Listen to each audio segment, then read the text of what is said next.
New information has come out about the woman who shot up the YouTube headquarters only a few days ago. Her name was Nasim Aghdam, and she was furious over YouTube censorship and the demonetization of many of her videos.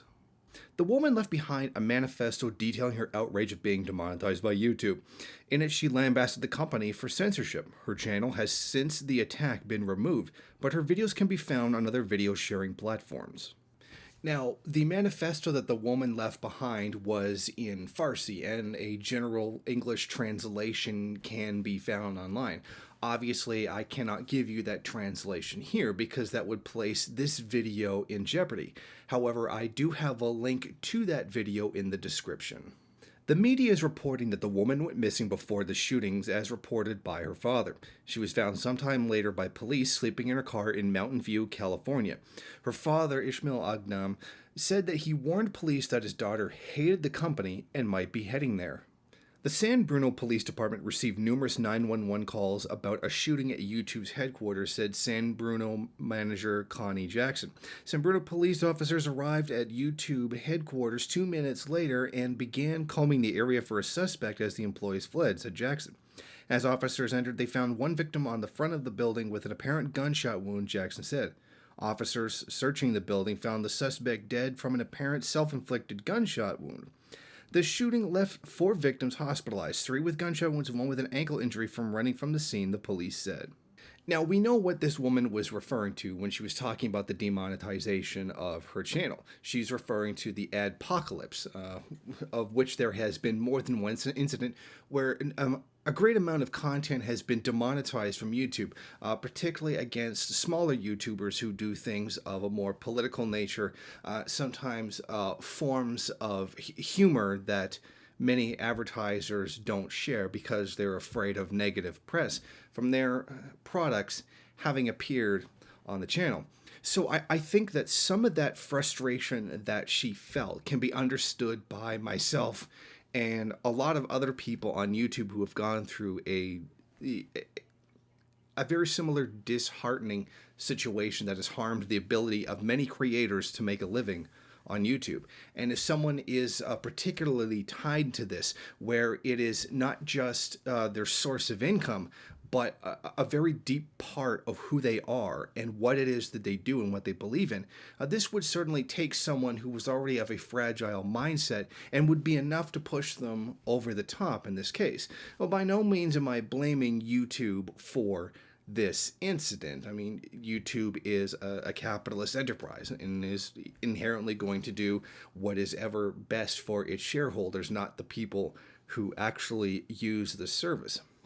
Now, in the wake of this shooting, there has been a lot of call from heads of Silicon Valley to not only just push the already existing gun control agenda, but many have called on it for even more, to just completely ban guns in general. And many of them are using this as something that would support that. Now, I can understand them being afraid. This is one of the few times, I'm not saying that it's never happened, where a serious amount of violence has been brought to a very upper class area. A lot of the people who work at YouTube and other Silicon Valley are very highly educated. These people have very good connections. They are among a higher class than the regular everyday people or even middle class people that you would see day to day. So you can understand why they would have some kind of a fear reaction to this kind of situation.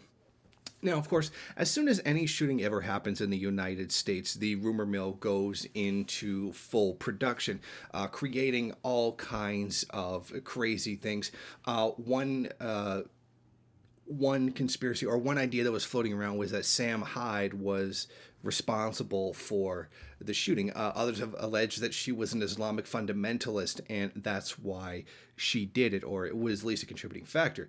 From what we understand, she was either Christian or Jewish. In at least one online profile, she described herself as an Iranian Jew, and her family did come from Iran. They immigrated to the United States in 1996.